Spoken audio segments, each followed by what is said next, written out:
ذكر وموعظة ونور، فيه شفاء للصدور وشفيعنا يوم النشور. آياته تروي المدى وصفاته نبع الهدى، نلقى الجنان بحبه، لن تستقيم حياتنا إلا به.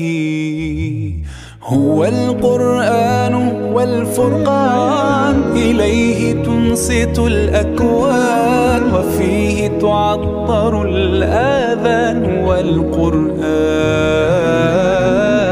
ضياء يملأ الآفاق، ونور يبعث الأشواق، وفيه محاسن